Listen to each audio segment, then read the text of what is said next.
Muy buenas tardes a todos.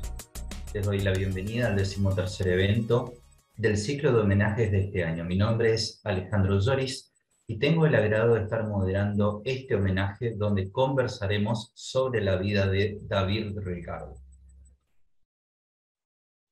La Fundación Club de la Libertad tiene el orgullo de organizar homenajes a hechos históricos o referentes del pensamiento liberal de diversas épocas, haciendo una revisión de sus ideas y teniendo en cuenta su natalicio. El ciclo comenzó en el año 2015 con 4 eventos anuales que con mucho esfuerzo y por interés del público se han incrementado en la actualidad en alrededor de 50 homenajes al año. Quisiéramos agradecer a la Fundación Cívico-Republicana, Catedral Verdi, Fundación Bases, Liberar y Asociación Civil Río Paraná, que han estado colaborando con nosotros en la realización y promoción de los homenajes.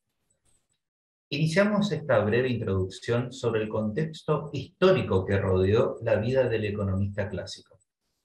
Nacido en la recta final de la modernidad, presenciando los últimos destellos de luz de la Ilustración, contemporáneo al inicio de los grandes cambios científicos, políticos y filosóficos quizás más importantes de nuestra especie.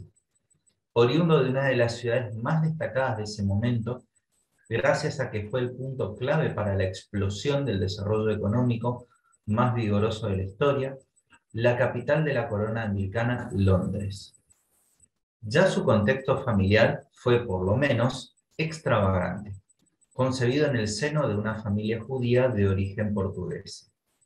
Aunque en donde nos debemos detener es en apreciar el contexto internacional que le tocó atravesar en vida.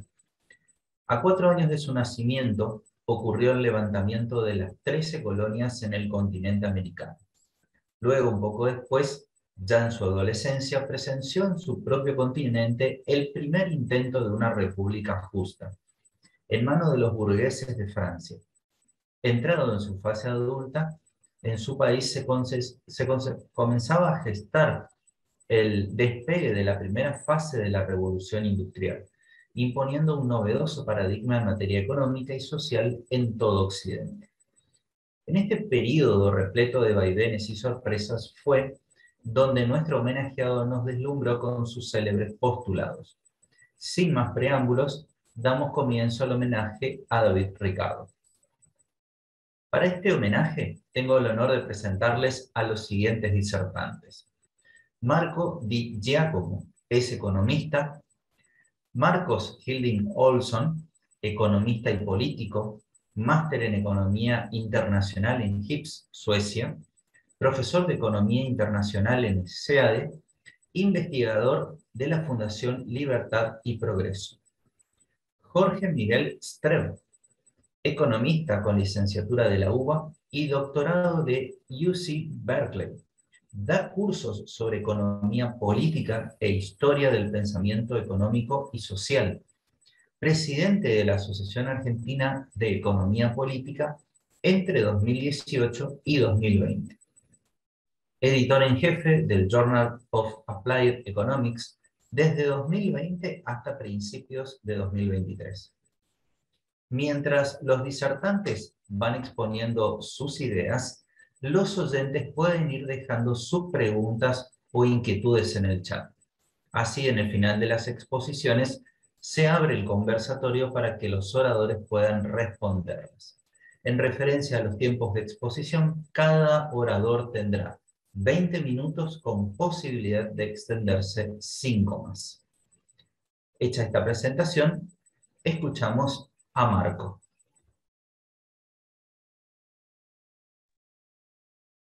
¿Se escucha? Sí, perfecto, te escuchamos. Ok, gracias. Gracias Alejandro y gracias Alberto por invitarme a esta presentación. A mí me tocó dar la primera de las disertaciones de hoy y por eso va bien porque yo elegí un tema que yo creo que se relaciona bastante bien con lo que van a hablar después Marcos y Jorge, que tienen que ver con la teoría del comercio internacional de Ricardo. Lo que yo voy a hablar es sobre la teoría de la renta que desarrolla David Ricardo. que es particularmente interesante porque yo creo que tiene unas consecuencias poco esperadas por Ricardo cuando desarrolla su teoría, porque gran parte de todo lo que es la teoría del valor y la teoría de la renta de Ricardo después es el armazón teórico de mucho de lo que desarrolla Marx en El Capital, algo que Ricardo no hubiera esperado para nada. Pero bueno, dentro de lo que es la teoría de la renta de Ricardo, es una teoría bastante complicada, así que voy a tratar de hacerla lo más simple que pueda dentro de estos 20-25 minutos. Tenemos tres objetivos más o menos para esta disertación, que son entender qué es la renta para Ricardo, de dónde sale. Es una pregunta que siempre llama mucho la atención a lo largo de la historia del pensamiento económico, porque a la gente le resultaba muy curioso que hubiera individuos que tuvieran ingresos sin trabajar, ¿no? Entonces se preguntaba mucho de dónde salía, cuál era el origen de ese ingreso. Entonces vamos a ver para Ricardo cuál es ese. Vamos a ver por qué, siguiendo la teoría de Ricardo, eso genera ciertos conflictos dentro de la economía de un país. Y por último, la solución que plantea Ricardo, que en realidad es el pie a lo que va a decir Marcos. Entonces, para entender qué es la renta, para Ricardo, vamos a usar un modelo simplificado, más simplificado del mismo que usa Ricardo para explicarlo, que es, bueno, supongamos un momento inicial de la sociedad, ¿no?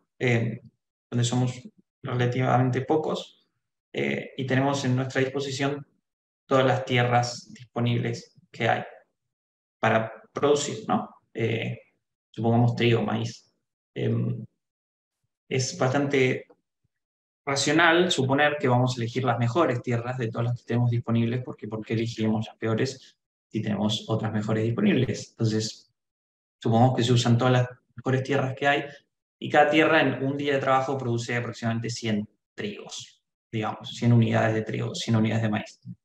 Bueno, lo que dice Ricardo es, dado esta producción, supongamos es suficiente para que la población se reproduzca y crezca, eventualmente esa población va a ir creciendo y va a necesitar de más alimentos y de más tierra, lo cual va a generar que nos expandamos a otras tierras productivas, pero en este caso, por definición, van a ser menos productivas que las anteriores, porque ya usamos las más productivas. Entonces, supongamos que ahora pasamos a tierras que producen 90 maíces o 90 trigos por día de trabajo. Bueno, ese decrecimiento marginal del rendimiento de la tierra es lo que es la clave para Ricardo, porque que ahora haya tierras que producen 90 trigos, que Ricardo les genera la posibilidad racional a los que se apropiaron de las primeras tierras, a los que eran sus propietarios, de ofrecerle a productores la posibilidad de decir, mira, vení, trabajá mi tierra por 90 trigos y a cambio me das 10, que es la diferencia, ¿no?, entre la productividad de la primera tierra y la de la segunda. Esa diferencia es la renta, de ahí surge la renta, de acuerdo con todo el armazón teórico de Ricardo. Entonces, la renta tiene que ver con la productividad marginal decreciente que tiene la tierra. Entonces, si seguimos con este ejercicio, supongamos que la población crece más todavía, y ahora pasamos a ocupar unas terceras clases de tierra, ¿no? Todavía menos productivas que la segunda, porque por definición seguimos ocupando cada vez tierras menos productivas. Ahora supongamos que estas producen 80 trigos, 80 maíces por día de trabajo. Bueno, esto le abre la posibilidad a los productores de las segundas tierras de ofrecerle el mismo trato a otros individuos, es decir, vengan, trabajen en mis tierras por 80 trigos, me pagan 10, que es la diferencia, y yo no trabajo. Y esto a la vez le aumenta la renta a los productores de las primeras tierras, que ahora ellos pueden ofrecer,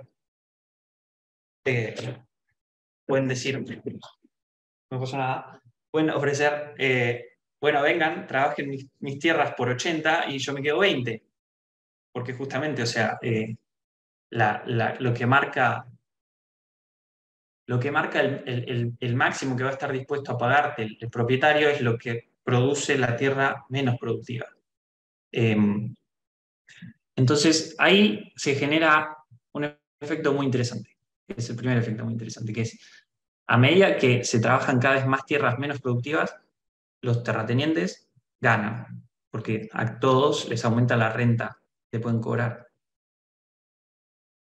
Y eso choca con otras dos partes de la sociedad, que vamos a tratar de definir muy por arriba, que son los asalariados y lo que Ricardo llama capitalistas o productores.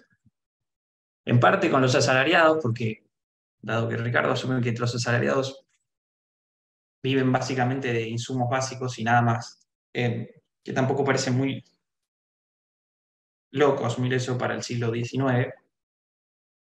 Estos asalariados, a medida que se trabaja en tierras menos productivas, todo les sale más caro. Porque si para el mismo día de trabajo produzco cada vez menos trigo, entonces la cantidad de trabajo necesaria por unidad de trigo se vuelve más alta, ¿no? ¿Entienden? Porque cada vez es más difícil producir trigo. Entonces eso genera que a los asalariados su mínimo de vida sea cada vez más caro. Y eso, a la vez, genera que a los productores o los capitalistas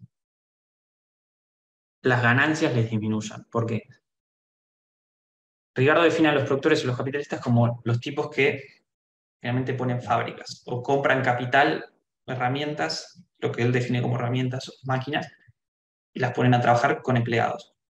Si vos a esos tipos les aumentás el salario que le tienen que pagar a sus empleados y a la vez aumentás la renta que le tienen que pagar a los dueños de la tierra, cada vez su ganancia, que era el resto que les queda entre sus ventas y sus costos, se hace cada vez más chico si eso sigue aumentando en el tiempo. Y eso para Ricardo era un problemón. ¿Por qué? Porque para Ricardo los tipos que ponían fábricas o que compraban capital eran como unos héroes de la sociedad. ¿Por qué? Porque para él el problema del rendimiento marginal de la tierra no existía con una fábrica, porque si vos ponías a trabajar otra fábrica, tu fábrica es igual de productiva marginalmente que la primera. No tenés este problema de que tu tierra se volvió más improductiva. Entonces, lo que podía permitir que la sociedad siga creciendo era que vos puedas mantener una productividad marginal que no vaya decreciendo, porque si no, y esto es lo que nos lleva, digamos, a la parte más conflictiva de todo, si vos seguís ocupando cada vez más tierras y cada vez se te agotan más las ganancias, cada vez los capitalistas o los productores pueden poner menos fábricas o poner menos máquinas, eventualmente llega un punto en el cual te estancás. ¿Por qué? Porque tu población ya no puede crecer más, entonces se genera como una especie de crisis constante en la cual cada intento de crecer de la población no se puede corresponder con un aumento de la productividad, llegaste a un límite. Y eso para Ricardo está muy malo, porque iba a generar un montón de problemas y además no tiene que ver con una idea que yo no definí, pero porque no tenemos tiempo, que es la idea del valor natural del trabajo y del valor de mercado. Pero que vos llegues a un punto en el que te estancabas y va a generar que no puedas sostener un salario por arriba del valor natural, por lo tanto tengas que generar como básicamente la muerte de muchísimos asalariados, llevando de nuevo el salario a un valor natural que se iba a quedar ahí por siempre. Y eso era muy malo. Entonces, a Ricardo le preocupaba mucho eso, y eso es una discusión que se puede ver que tiene mucho con Malthus, que siguen una misma perspectiva. Eh, o bueno, a lo largo de toda esta época se sigue con toda esa teoría del crecimiento poblacional como problemático. Eh, Bien, entonces tenemos un poco en la cabeza la teoría de la renta, ¿no? O sea, la renta surge de rendimientos marginales decrecientes, eso choca con el resto de la sociedad y eso puede generar muchos problemas en el futuro. Ricardo, sin embargo, propone dos posibles soluciones. Una no le da mucho interés, sin embargo es la que es más interesante, y otra es la que va a hablar Marcos después, que dice, bueno, la primera es, si nosotros tenemos de alguna forma la capacidad de mejorar nuestra tecnología, bueno, este problema podría resolverse, porque dada la tierra, dada las fábricas, dada lo que sea, si cada vez se vuelven más productivas sin necesidad de poner más fábricas, poner más tierra, entonces este problema se resuelve, no nos quedamos estancados. Yo no tengo del todo claro por qué Ricardo esa solución no la analiza un poco más, pero la deja un poco de lado. Y en segundo lugar, dice, bueno, si cada uno pudiera especializarse en lo que tiene menos costo, se va a explicar mucho mejor después Marcos. Bueno, entonces quizás podríamos aprovechar la productividad en tierras mucho mayor de otros países justamente para evitar llegar a este punto de estancamiento y que nosotros nos especialicemos en fábricas, bueno, las cosas. Entonces, aprovecharnos de que ellos tienen una mayor productividad en tierra y nosotros tenemos una mayor productividad en industria, si se quiere, nos va a permitir progresar. Bueno, por último, antes de como terminar y dejarle pie a Marco que explique bien todo esto último, me parece muy, muy curioso igual como Ricardo obviamente es un tipo muy liberal y justamente por eso, por todo lo que acabo de decir, es que está en contra de la ley de granos que impedía las importaciones de granos. Me parece muy curioso como la idea del estancamiento en Ricardo es muy parecida y es muy utilizada también por Marx en su idea de las crisis del capitalismo como un agotamiento de la tasa de ganancia, y también la idea del valor trabajo de Ricardo es utilizada por Marx para desarrollar la idea de la plusvalía. Son esas curiosidades de la historia que a veces pasan. Eh, pero bueno, bueno, espero que se haya entendido esta explicación ultra rápida de la teoría de renta de Ricardo, que es bastante complicada, pero bueno, no quería llevarme mucho tiempo porque una teoría del siglo XIX tiene un montón de peculiaridades eh, que, bueno, lleva mucho tiempo explicar bien. Pero bueno, es una introducción.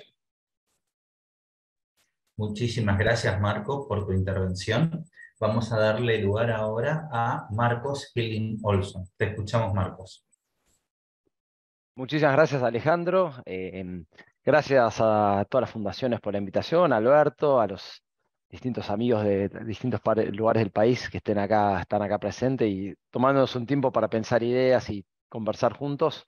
Y gracias, Marco, por tocar los temas más difíciles, más ásperos de David Ricardo, que son complejos. Y a veces decimos, cuando leemos las cosas de David Ricardo, es un personaje, a mí me resulta sumamente interesante porque es alguien que podemos levantar en un foro liberal, pero también lo puede levantar o lo puede citar los malthusianos, los keynesianos, los marxistas, todos toman cosas de él y eso me parece muy interesante de sus ideas, que seguramente haya cosas que todos rescatemos como súper positivas y otras que digamos, ups, acá, che, ¿cuál fue su forma de pensar y compleja? Y para mí es muy importante entender el contexto en el que escribe, como decíamos.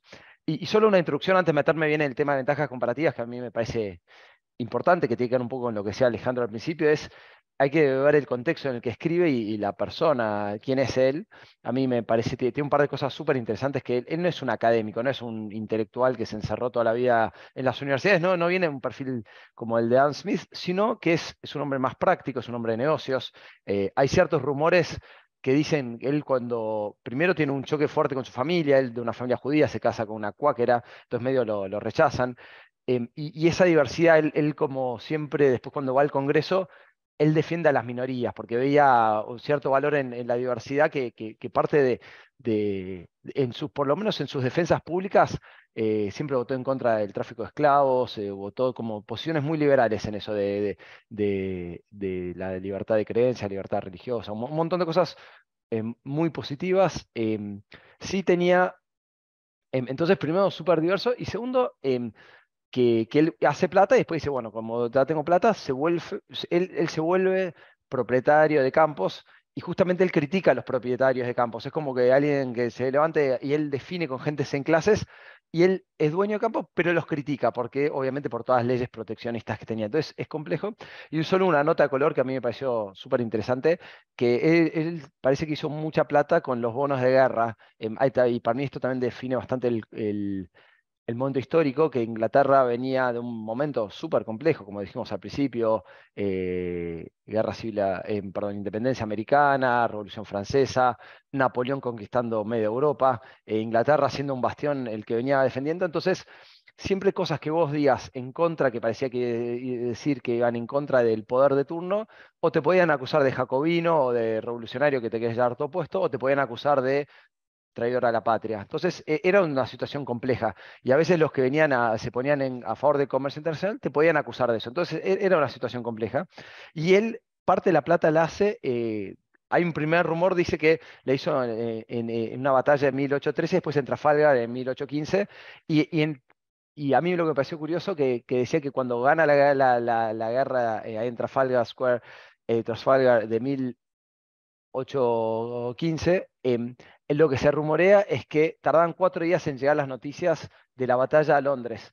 Y él tenía un corredor que lo vio, escuchó la información, volvió rápido y él tenía información previa y ahí hizo mucha plata, primero corriendo rumores de que habían perdido y vendiendo bonos, em, comprando bonos más baratos y haciéndolos. Entonces era un personaje muy ecléctico e interesante.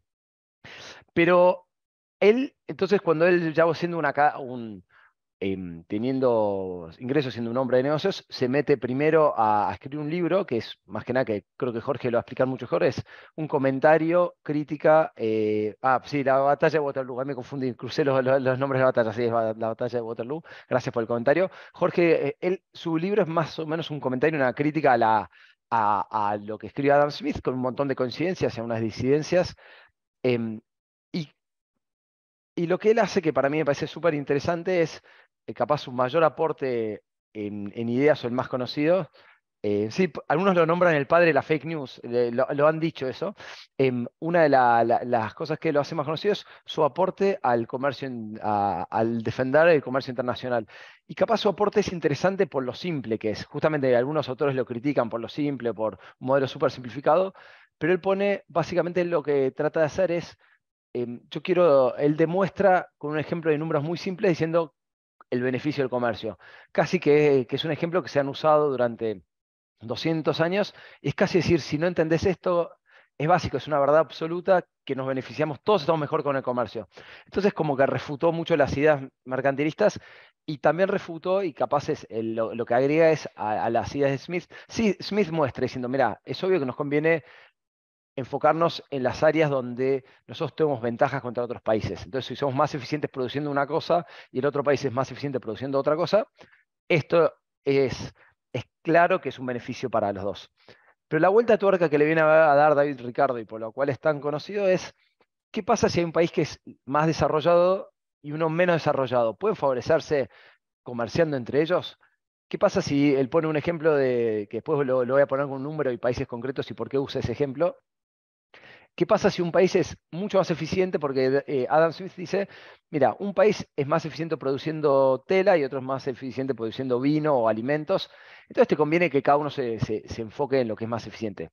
Ahora una pregunta es, ¿qué pasa si es un país más desarrollado comerse con un país menos desarrollado? Entonces el país más desarrollado tiene más capital, está más modernizado y capaz es más eficiente la hora trabajada por un hombre produciendo las dos cosas.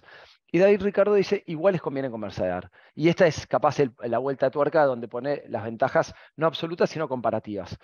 Y dice, ¿por qué? Porque por más que uno es más eficiente produciendo los dos bienes, puede darse la situación que muchas veces se va, hay diferencias marginales entre los dos. Entonces, uno es, y él pone el ejemplo, y en esto él le quiere dar también un palo a los proteccionistas ingleses, diciendo, mira, puede ser que Inglaterra pueda ser más eficiente produciendo telas y vino que los portugueses, pero relativamente somos mucho más eficientes produciendo telas y casi iguales, un poquito más eficientes produciendo vinos. O puedo usar el ejemplo al revés.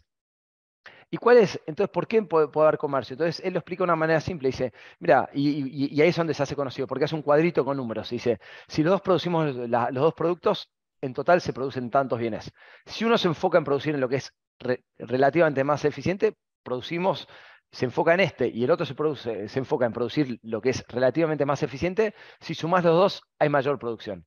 Entonces, básicamente, pone el ejemplo de, si miramos la producción total, por más que uno sea más moderno, más eficiente en todo, la ventaja es claro. Entonces, ese simple ejemplo que él lo pone, es como cerrarle la boca, es como decir, bueno, acá terminó un argumento, lo cerré y fue muy difícil de refutar, ¿no? Decir, no, pará, acá nos conviene.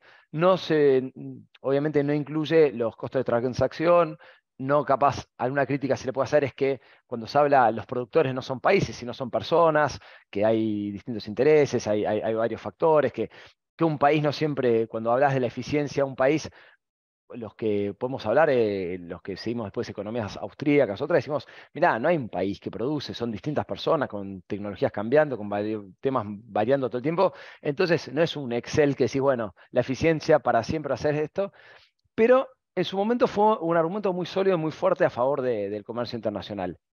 Y especialmente agregando valor que incluso entre economías de distinto nivel de desarrollo. Ahora, esta idea que parece muy robusta, muy fuerte, y básicamente se hizo conocido por lo simple y lo eficaz y cómo se repitió varias veces y lo han repetido y poco refutado. Ahora, Ricardo, cuando él escribe, primero escribe su libro en 1809, creo que termina, y después cuando va al Congreso, no solamente escribe el libro, sino él vota a favor de toda apertura económica, vota en contra de las protecciones especiales que tenían las plantaciones de azúcar, vota en contra de distintas leyes. Él pasa poco tiempo en el Congreso, pero un gran defensor, y lo que dicen es que a diferencia de otros autores que eran más académicos, a él le gustaba también hacer fiestas, era socialmente importante, y era también lo que llaman un advocate, que era un defensor público en ideas, en panfletos, como se iba, y era un gran difusor, a diferencia. Capaz no es tan bueno, los que le vemos escribiendo no es tan bueno, a veces muchas veces se terminan leyendo los comentarios sobre él porque era un poco confuso, pero en la parte social él era mucho más dado, entonces tuvo una influencia muy grande en esa época, y es más, termina siendo su libro el libro de cabecera de economía por mucho tiempo, de una gran influencia, y después capaz los que nos gusta ver un poquito la historia, sus ideas fueron capaz fundamentales para después abolir lo que llaman los Corn Laws años después, pero fue un defensor. Primero un libro, empresario, socialmente importante, vinculado con distintos sectores en Londres, y también después en el Congreso. Entonces vino a defender varias ideas. Ahora también podemos ver que él no es que decía que siempre había que abrir la economía como sea, él entiende los tiempos, es más, en un momento escribe entendiendo que puede haber un costo en el corto plazo en la transición, si se pasa a una economía cerrada a una abierta. Entonces él dice, mira, sabiendo que esto puede tener un costo en el corto plazo, en el largo plazo es positivo, sabiendo que hay perdedores, porque claramente cuando él habla, como decía bien antes Marco, de las clases, seguramente el dueño de algún campo que se está beneficiando por una protección a los granos, cuando se abren los granos, va a sufrir una pérdida en corto plazo. Entonces él lo reconoce. Y el segundo tema que reconoce es que en un momento donde la contraparte, otro país, le pone protecciones o impuestos o se cierra, una forma de argumentar o defender políticamente o poniendo peso en la negociación es entendible hacer a una contrapartida. Entonces, él no es que dice siempre en todo caso como sea, pero sí entiende que, bueno, que en general apunta para ese lado.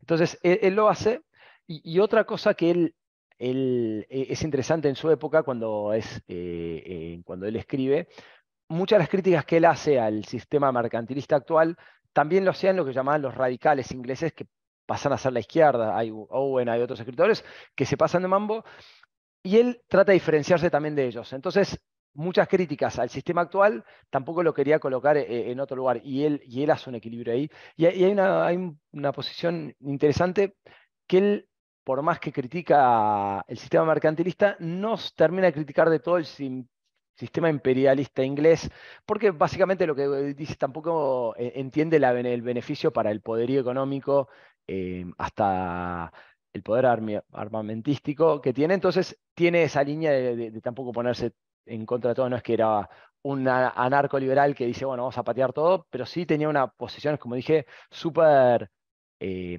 pro libertades civiles en un montón de temas, pro reformistas en un montón de temas, pero manejándose con cuidado en otros. Pero sí, para mí, para terminar, y creo que lo más destacado e importante de su enseñanza es la influencia que tuvo, cómo logró impactar por mucho tiempo, y sigue siendo capaz, hoy en día es capaz su tema más fácil. Obviamente está la equivalencia ricardiana, hay otros conceptos que sí se repiten mucho, pero creo que su defensa del comercio y mostrando que hay una ventaja, incluso después de eso, muchos de los que se oponen al comercio internacional dicen, entiendo que en general es positivo, después de la idea de Ricardo y de Adam Smith, casi todos los autores, hasta, digamos, Keynes o un montón de personas que defienden, hasta Previch, autores que defienden a un tipo proteccionista, dicen, entiendo que hay una mayor producción con el comercio libre. Entonces hay un reconocimiento, y creo que eso es su mayor valor, que por lo menos parece que tuvo una influencia enorme por lo simple del modelo, por lo fácil de explicarlo, por lo fácil de entender y difícil de refutarlo. Así que eso me parece lo más importante. Y bueno, muchas gracias. Y ahora creo que va a pasar a venir la parte interesante, escuchar a Jorge A ver cuáles eran las diferencias o los comentarios entre David, Ricardo y Adam Smith. Muchísimas gracias. Gracias, Marcos, muy amable por tu exposición. Damos lugar entonces ahora a Jorge Strepp. Te escuchamos, Jorge. Gracias, Alejandro. Bueno, es un gusto estar aquí. Gracias a Alberto por la invitación. Muy interesante el planteo inicial de Marco sobre esto del principio de la renta y lo que ahora Marcos ha hecho, la introducción al tema de ventaja comparativa. Yo quería agarrar un aspecto del tema este de la ventaja comparativa, y es cómo uno puede pensar la relación entre Adam Smith y David Ricardo. Porque como planteó Marcos, en general en la literatura se dice, bueno, Adam Smith tiene una teoría de ventajas absolutas. Si un país es mejor en algo, digamos, Inglaterra es mejor con las manufacturas, tiene una ventaja absoluta en eso, va a ser ollas y otros productos metálicos, calderas, máquinas. Y otro país que es bueno en la agricultura va a dedicarse a producir bienes agrícolas. Entonces, esa idea de ventaja absoluta, mientras que, como muy bien lo planteó Marcos, la teoría de ventajas comparativas dice que aunque un país no tenga una ventaja absoluta en nada, sin embargo, puede participar del comercio internacional. Entonces, esa es una idea que para muchos no economistas es una de las cosas menos obvias que pueden aprender de la economía, y tiene entonces un lugar central, yo diría, en el establecimiento de la economía como una disciplina autónoma, porque es algo bueno, que no es obvio. Ahora, cuando uno lo mira a Adam Smith dice muchas cosas. Entonces, puede haber pasajes que hablan de ventajas absolutas, tal como planteaba Marcos, y que es un poco el lugar común en la literatura.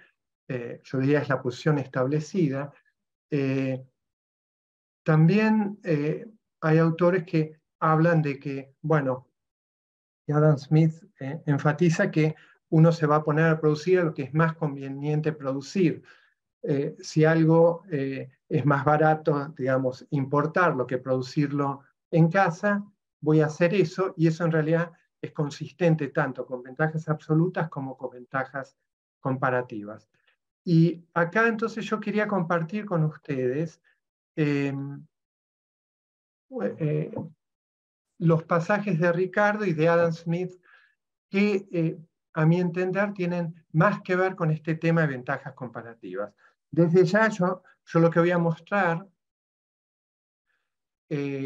no es que Adam Smith haya formulado el principio de ventajas comparativas. En todo caso, uno podría decir que lo mostró. O sea, no hay lo mostró. Yo leí hace poco un comentario de Edmund Burke sobre Adam Smith que decía: Adam Smith no escribe, pinta. Entonces, yo tengo esa sensación, cuando uno ve sus escritos, es una ventana al siglo XVIII. En cambio, Ricardo era un genio, pero es un genio mucho más a nuestra medida, y es muy parecido a los economistas modernos, que pensamos en términos de modelos. Entonces, Ricardo piensa en términos de modelos. A mí me cuesta, como planteaba Marco, también Marco, seguirlo. A veces a Ricardo no es fácil. La teoría de ventajas comparativas, bueno, es como que hace un alto en su teoría de valor-trabajo, pero dice, bueno, la teoría de valor-trabajo aplica en una economía cerrada, pero en la economía abierta no aplica. Y entonces es como que da un paso fuera de ese marco, y entonces es como una gema que está separado del resto. y es un poco independiente, pero si no el resto, yo hace años había empezado a leer los principios de Ricardo, y es como entrar en una estructura que sigue toda su lógica, pero es complicada, como planteaba Marco al principio. Es seguirlo a él, y a veces él deriva resultados que a uno le parecen contraintuitivos. Para mí es como entrar a una casa cerrada, con las ventanas cerradas.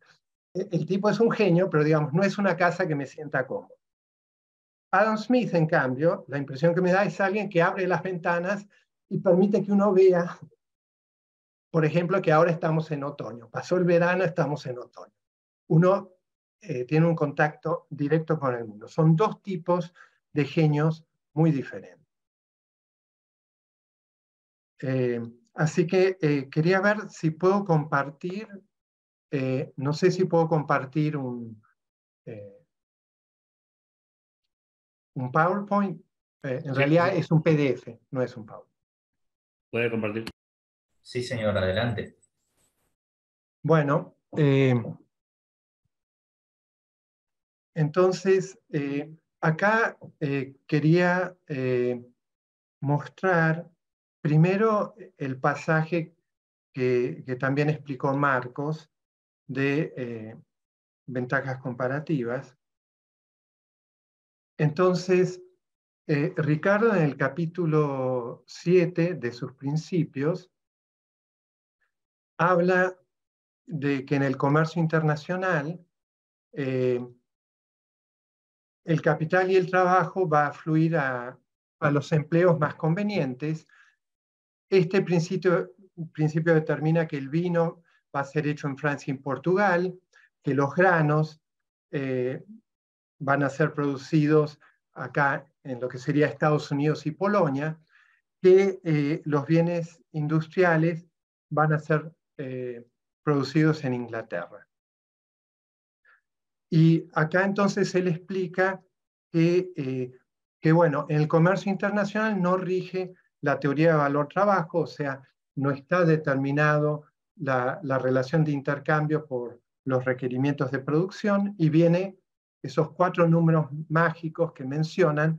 En el ejemplo que él da, Inglaterra es menos productiva que Portugal, tanto en producir vino como en producir telas, pero Inglaterra tiene una ventaja comparativa en producir telas. Le cuesta menos para producir una unidad de tela que una unidad de vino, mientras que en Portugal es al revés.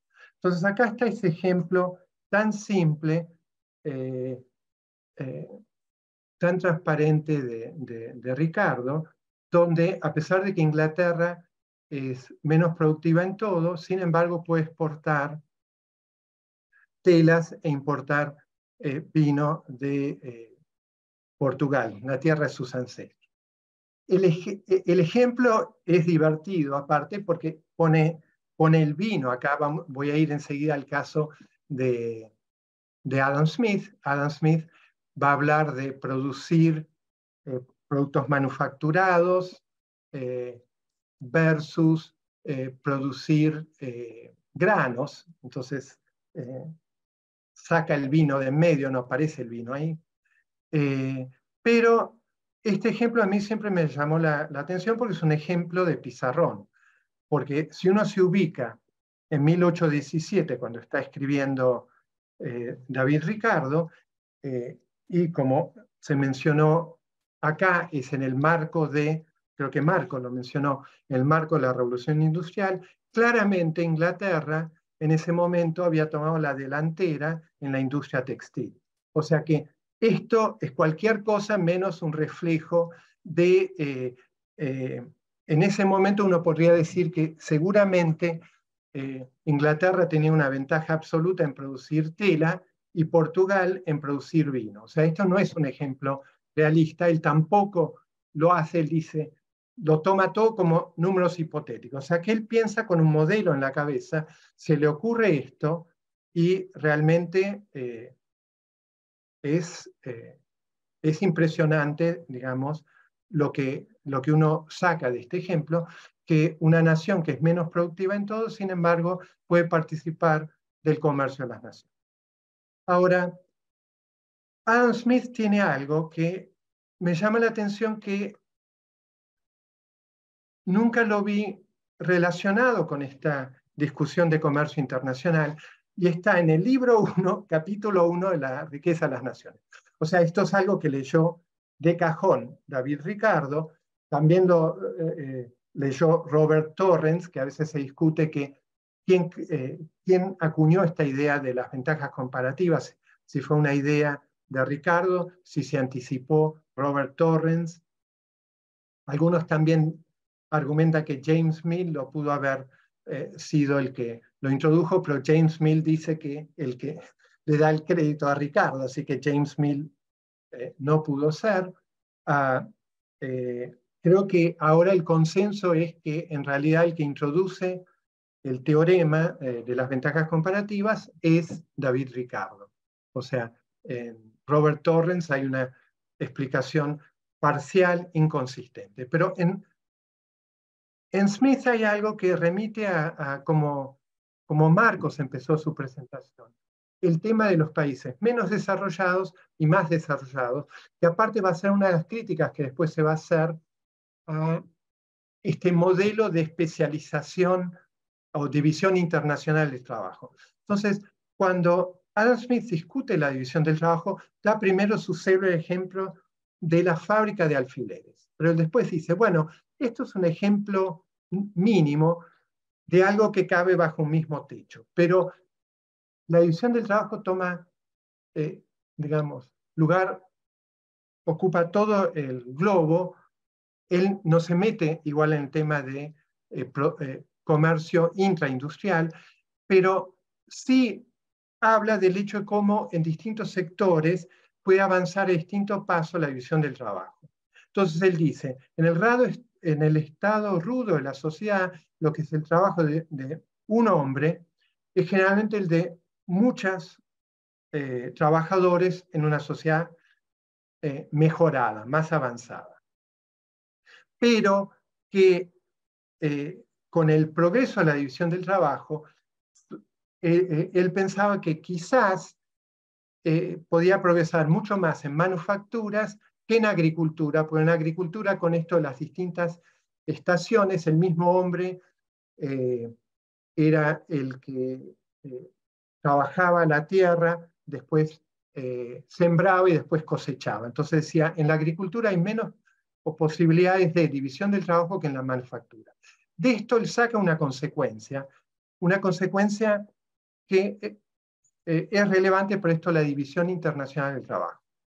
Entonces, él va a decir, me parece que las nociones más opulentas en general están por encima de sus vecinos, tanto en agricultura como en manufactura, pero están mucho más avanzados en manufacturas porque es más fácil aplicar esto de la división del trabajo. Por tanto, la producción de granos en un país rico no es tanto más productivo en la producción de granos que un país pobre. Después dice algo que es difícil de interpretar: los granos de un país rico en el mismo grado de calidad, para la misma calidad, no van a venderse más baratos que de un país pobre, porque tiene que regir de alguna manera la ley de un solo precio. O sea, no queda del todo claro este comentario de Adam Smith, por ahí me estoy perdiendo algo, pero bueno, va a decir, básicamente, aún un país muy retrasado puede exportar. Entonces dice, las tierras agrícolas de Inglaterra son mucho mejores cultivadas que las de Francia, y las de Francia que las de Polonia. Y sin embargo, digamos, tanto Inglaterra como Francia como Polonia pueden exportar grano. Y cierra con esto: aunque el país pobre, a pesar de la inferioridad de su cultivo, de su producción agrícola, puede de todas maneras rivalizar a los países más avanzados en la baratura y calidad de sus granos, no puede pretender esta misma competencia en las manufacturas, por lo menos si no tiene alguna ventaja natural. Entonces acá habla de las manufacturas y acá de las producciones de lana de Inglaterra, así que acá aparecen las telas que después va a mencionar Ricardo, son superiores sin comparación a las de Francia, y ni hay comparación con Polonia, que prácticamente no tiene manufactura. Entonces, cuando uno iba a Ricardo, él mencionaba a Polonia, acá al pasar, por la producción de granos. Entonces, acá nosotros tenemos que Adam Smith deriva de su principio de que la productividad aumenta con la división del trabajo. Él deriva de esto que los países más avanzados van a ser más productivos en todo que los países menos avanzados, pero que esta ventaja va a ser más grande en manufacturas que en agricultura, y entonces, a pesar de ser menos productivo en todo, estos países más retrasados de todas maneras pueden todavía competir exportando sus productos agrícolas. No está completamente enunciado la teoría de ventajas comparativas, o sea, yo no estoy diciendo, está dicho en Smith, o sea, es correcto decir la teoría de ventajas comparativas aparece con Ricardo, pero acá, digamos, hay un ejemplo, él está leyendo y está diciendo, bueno, Polonia es menos productiva en todo y sin embargo exporta. Entonces, hay un tema acá de, faltaba alguien que terminara de hacer el desarrollo analítico, y además en Adam Smith es endógeno el mecanismo. ¿Por qué un país es más productivo en todo? Porque está más avanzado en la división del trabajo. Entonces en Adam Smith está esto del progreso tecnológico endógeno, es producto de la división del trabajo. Entonces esto sale naturalmente de su leitmotiv de la riqueza de las naciones, cómo la cooperación puede llevar a sociedades mucho más productivas. Entonces, bueno, a mí me parece que cuando Adam Smith dice que un país se tiene que dedicar a producir aquello para que le resulta más beneficioso producir, importar aquello que puede conseguir más barato en el exterior, bueno, es perfectamente compatible con una teoría de ventajas comparativas. Entonces yo no lo encasillaría a Adam Smith como alguien que piensa en términos de ventajas absolutas, y es más, su libro da un contraejemplo de un país sin ventaja absoluta ninguna, Polonia, que sin embargo exporta.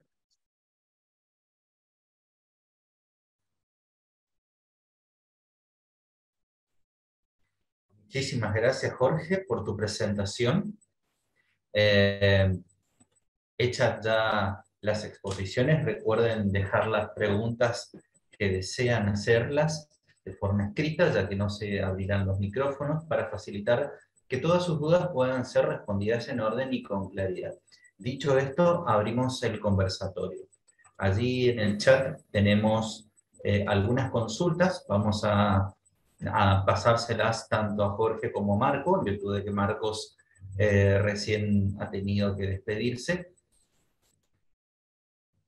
Allí la primera que aparece en el chat es de Amir García Villalpando, que dice, justo cuando Marco comenzaba su exposición, ¿qué sería equivalentemente más trascendente, el Renacimiento o la Ilustración? Ya que sin la una no hay la otra.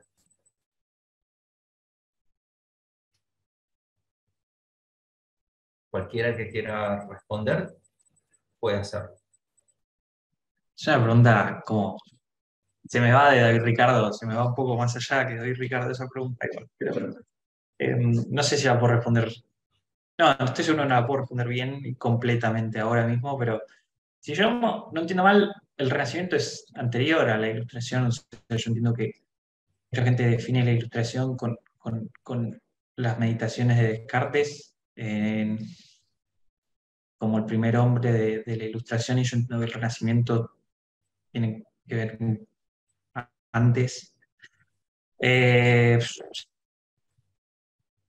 A ver, entiendo que están como relacionados, ¿no? O sea, la idea de la ilustración de como pensar por sí mismo tiene que ver mucho con esa rotura del dogma medieval, y en el medio está justamente la idea renacentista de el hombre renacentista como centrado en sí mismo, ¿no? Pero no sé, no puedo dar una respuesta eh, satisfactoria para esa pregunta yo, pero ni de cerca.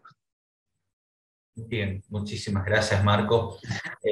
También Amir planteaba en el momento en que Jorge estaba realizando su presentación, o sea que la TAM con todo y que la producción se fue a China, ¿todavía tiene esperanza por aquello de las ventajas comparativas?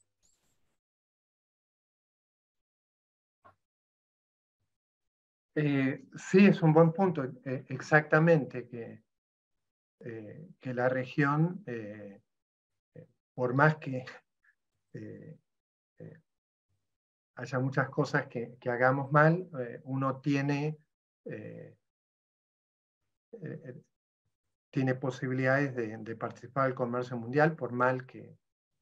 Pero me da la impresión que la región, no sé, eh, eh, me da la impresión que la región a veces tiene miedo de participar y competir. Y entonces, digamos, eh, por dar un ejemplo, la Argentina, unas cosas que, digamos, todos nuestros mejores futbolistas están en el exterior, pero bueno, unas cosas que la Argentina produce son buenos futbolistas, uh, y el tema es, para ser bueno, uno tiene que competir en, en las mejores ligas. Entonces, bueno, da la impresión que la región, cuando se anima a competir, hay cosas que hace muy bien. Entonces yo incluso pienso que en ese sentido eh, el lastre que tiene la región es proteger muy fuertemente sectores poco competitivos, y eso es lo que nos debilita tanto a la región. Entonces, en ese sentido, yo creo que un poco más de Smith y Ricardo y un poco menos de mercantilismo le harían muy bien a toda la región, no solo a la Argentina. Bien, muchísimas gracias, Jorge. Después dice Carlos Louch, para Marco y el resto de los expositores, ¿por qué no se aplica en la Argentina el sistema de rentas ricardiano que sí se aplica en Inglaterra o el Commonwealth?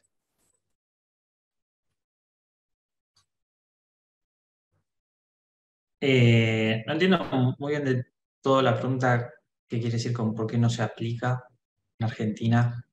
No sé si Jorge la entendió del todo, pero, o sea, no sé si me está preguntando como una comparación empírica de la teoría de la renta de Ricardo versus la situación argentina, o no sé, yo no lo entendí del todo.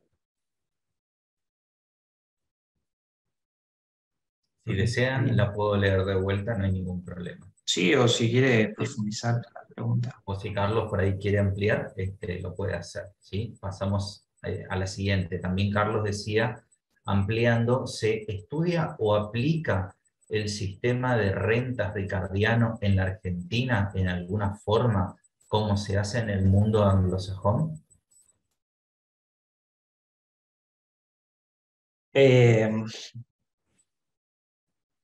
Yo no estoy seguro que hoy en día se determine la renta de la manera que Ricardo la propuso. O sea, hay que entender que esto es una teoría de dónde surge la idea de la renta, ¿no? O qué es la renta. Yo entiendo que esta forma de ver la renta tiene una visión que está muy de la mano con todo lo que hace Ricardo, que es muy objetiva, ¿no? En el sentido de que la renta surge como producto del descenso en la productividad marginal. Todo lo que tiene que ver con la ortodoxia y el mainstream de la economía a partir de finales del siglo XIX, con los desarrollos de Menger y de Barras y de Jevons, o sea, de la revolución marginalista, abandona un poco la idea objetiva de los precios, uno de ellos la renta, otro es el salario, se transforma en una idea subjetiva. Entonces yo no sé si hoy en día en la academia actual se utiliza la teoría de renta de Ricardo para pensar la renta. No sé si va por ahí la pregunta. Bien, muchísimas gracias, Marco. También Raúl Ángel Rodríguez nos Creo que pregunta. Jorge va a decir algo. Creo que Jorge va a Perdón, decir algo Jorge. importante. Sí, sí, sí, Sí, Jorge, te damos lugar. igual hay algo, bueno, yo no soy un economista agrícola, pero hay algunos comentarios que yo he escuchado de economistas agrícolas cuando hablaban, por ejemplo, de la soja, que se extendió, con la soja se extendió la, el territorio agrícola. Por ejemplo, en Chaco, que había tierras que antes producían algodón y eran casi de subsistencia, pasaron a ser tierras rentables en términos comerciales. Incluso no sé si llegó cuando fue la resolución en el 2007 que hubo que votar sobre esa resolución de las retenciones. Ahora no me acuerdo el número de esa resolución. Llegó incluso hasta San Luis, no sé si, y a otras provincias extrapampeanas, donde antes la tierra no tenía valor y pasó a tener valor. Entonces, pero son tierras con una productividad mucho más baja que en el corazón de la zona pampeana, pero con el aumento del valor de la soja pasaron a ser tierras agrícolamente valiosas. Entonces, yo diría que no es un concepto legal, es un concepto económico, esto de la renta ricardiana. No tiene nada que ver, en ese sentido, no está limitado a países con legislación de un tipo o de otro. Es un concepto económico y va a regir ese concepto siempre que haya calidades de tierra distintas o simplemente costos de transporte distintos. Por ahí la calidad de tierra es la misma, pero transportar soja de Salta a Rosario es mucho más caro que transportarlo de Santa Fe al puerto de Rosario. Entonces, eso va, diferencia de costos de transporte, ya van a generar valores distintos de tierra. Yo diría que, por lo que he escuchado de economistas agrícolas, se sigue aplicando ese concepto en economía agrícola. Bien, muchas gracias, Jorge. Tal vez te referías a la resolución 125, en referencia. Bien. También Raúl Ángel Rodríguez pregunta qué enseñanzas puede darnos Ricardo que puedan utilizarse para resolver o reemplazar el sistema de coparticipación fiscal federal. Cualquiera de los dos que quiera responder.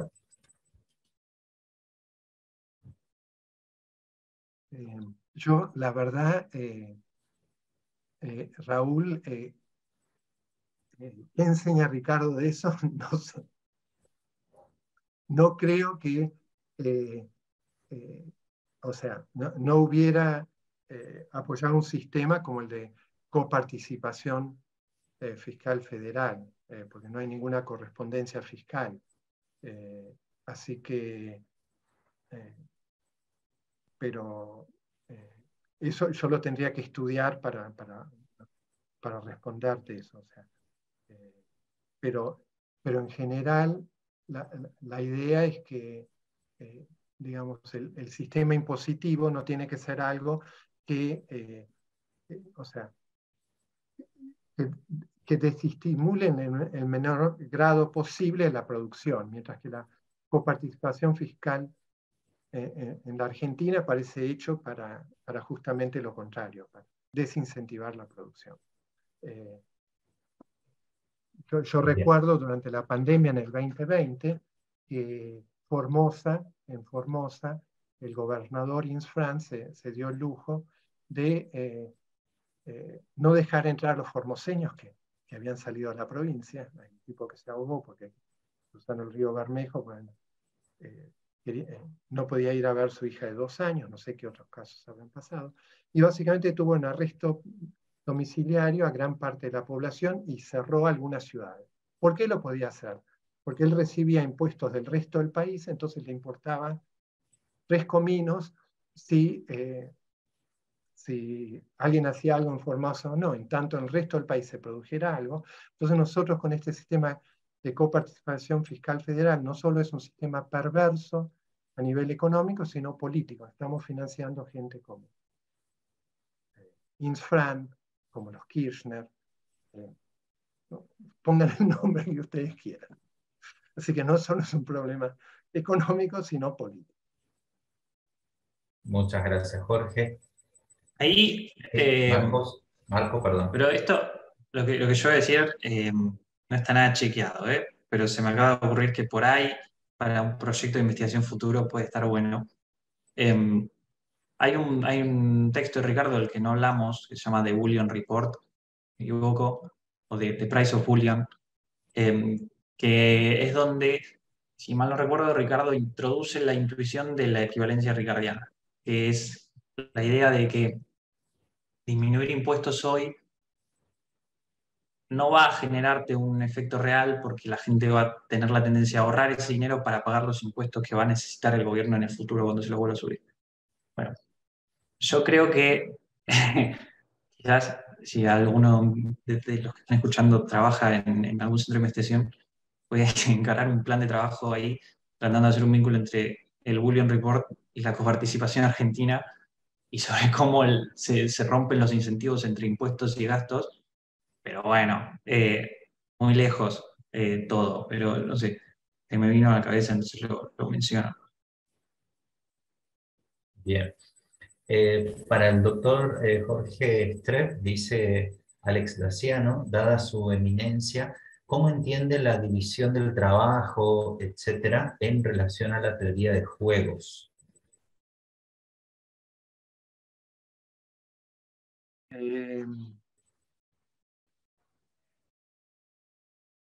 Bueno, en general la división del trabajo se estudia mayormente en mercados competitivos. Y en los mercados competitivos es como que el efecto que uno tiene eh, sobre los demás uno lo puede ignorar. Entonces, en ese sentido, si es en un marco competitivo, el equilibrio competitivo se puede ver como un equilibrio de teoría de juegos, pero eh, no hay un mayor impacto.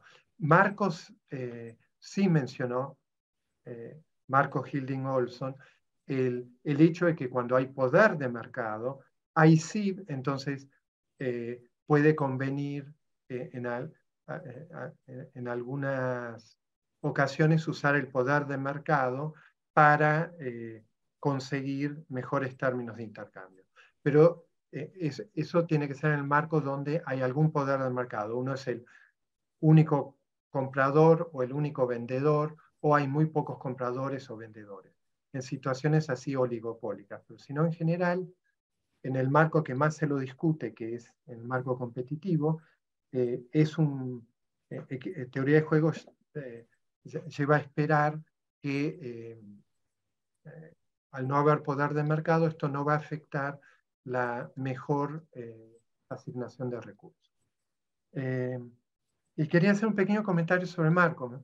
Marco, me parece que vos diste en el clavo, sí que con esto la equivalencia ricardiana, lo que Ricardo hubiera dicho es que el problema principal es el nivel de gasto.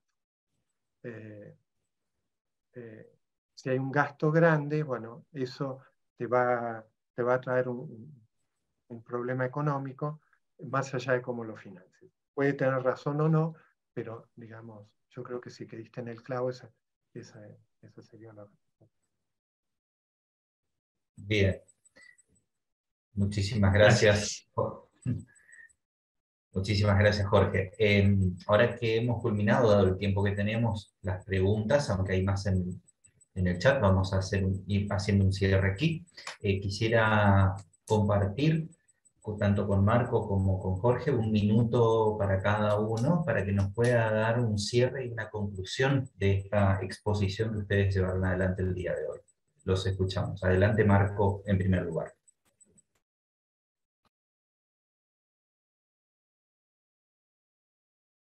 Eh, bueno, no estaba mentalmente preparado para esta parte, no sabía que iba a pasar esto.